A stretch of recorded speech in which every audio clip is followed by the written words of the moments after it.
Sarah Palin is here with the inside story behind Going Rogue.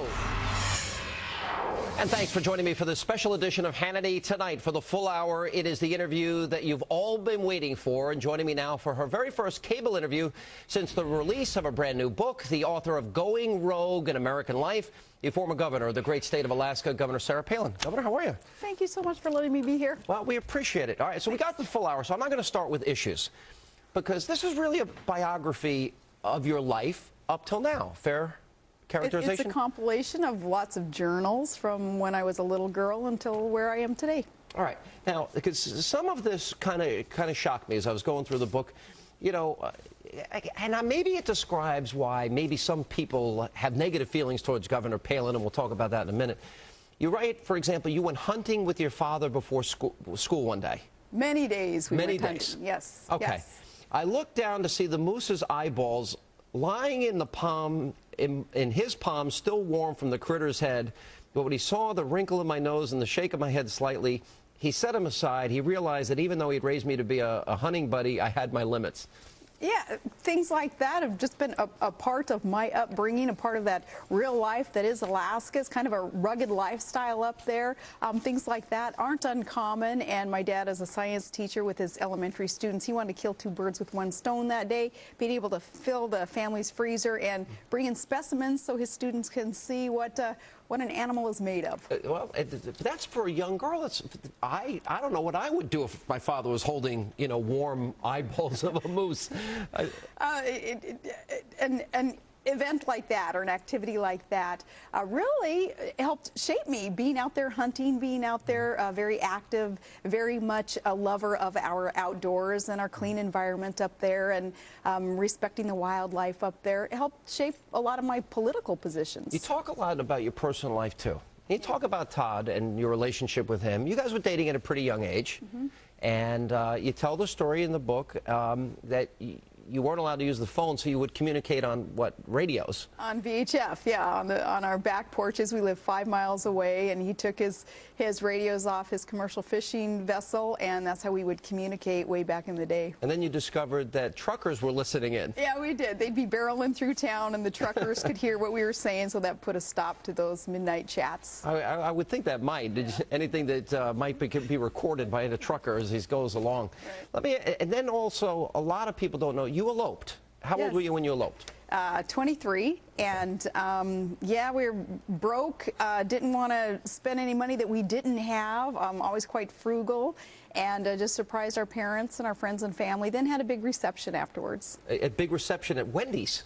Well, yeah, that was the first reception, I guess, and then our parents threw us a nice reception. All right, but to get, I guess, witnesses for the wedding, you went to an old folks' home and got 2 elderly people, and you walked them across the street for the wedding. We did. We went to the Alaska Pioneers home that was across the street from the courthouse, and we looked for some who maybe wouldn't be in a wheelchair who could walk across the street with us and see us into this life of matrimony. And you have your $30 ring? $35. I'm sorry, I misread it. $35 ring. Well, it's a pretty interesting story. But you tell your mom about it. She broke down crying. Yeah. As I would too. I tell my kids, heaven forbid you ever do what I did with eloping. I want my kids to have a real wedding and have you know, a pastor being able to bless them and their state of matrimony. All those traditional things that Todd and we didn't really care about at the time, and because we didn't have a whole lot of money, we just wanted to quit being apart, and we had been thousands of miles apart for many years. Since he was 16 and I was 17 when we met and first started dating, we decided, you know, no more months and months apart. We're going to get married, and we're going to forge this life as one, and, you know, it's been an absolute awesome ride ever since. Now, how did your husband respond to the part of the book when you described when he first tried to kiss you? And I'm not getting, but you wrote about it, and you ran away. And then he told all his friends about it. Yeah, and as I say in the book too, you know, it's a lesson there that even the good guys can sometimes act like jerks, which I thought he did because he told our friends about it. Yeah. And how did he react to that part of being in the book? Oh, he says, hey, he could have written a lot of worse things than that. So. Yeah. All right, you could walk through the very difficult story when you come up with when you talk about your youngest son, Trig. Yes. And when you discovered he'd be a special needs child. It's pretty heart-wrenching that what you described there. I I think there are so many parents in America who face what I faced and Todd faced, and that was some surprising news that not everything was going to be quote-unquote normal or perfect with the pregnancy and with the child. But what I describe in the book is the process that I went through of through a lot of prayer, finally being to a point of accepting that Trig was going to be a gift from God. And my prayer certainly was answered the moment he was born, and I saw him and realized, oh my gosh, God knows what he's doing. He knew that Trig would be a perfect fit in our family. But there was a period of time where you didn't have a chance to tell your husband about this. Yeah. And there was a pretty extended period of time, so you were living with this, and then you told him.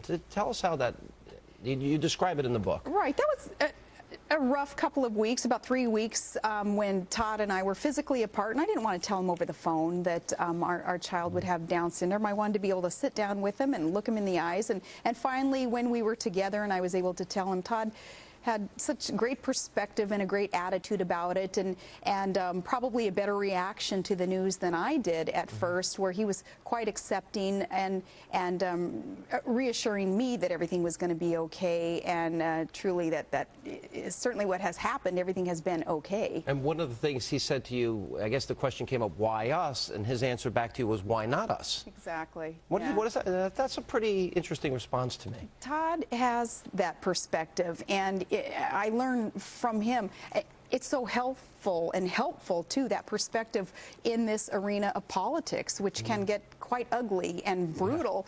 And yet Todd and my kids remind me so often of what really matters, and keeping me grounded and keeping me focused on what really matters in our country. It makes things a bit easier to get through. One last family issue, and then we'll get into, I want to get into some really substantive issues and what you think about the president and what you think about the campaign. When it came out, for example, you write about the vetting process, and they knew when they were vetting you that your daughter was pregnant. Right. Do you wonder how they found out about that, number one? And how did you react? You describe how you reacted when you found out your younger daughter was pregnant. Right. Well, when they found out that Bristol, and she was 17, that she was pregnant, and the McCain operatives in the campaign had done their homework, they knew all about us. They knew what they were getting when they chose me. But that made you comfortable. You were glad that they knew. Very comfortable. Knew, again, because it was reassuring. It was good. There aren't going to be any surprises. You guys know what you're getting. You're getting a very colorful, full family, too, along with me.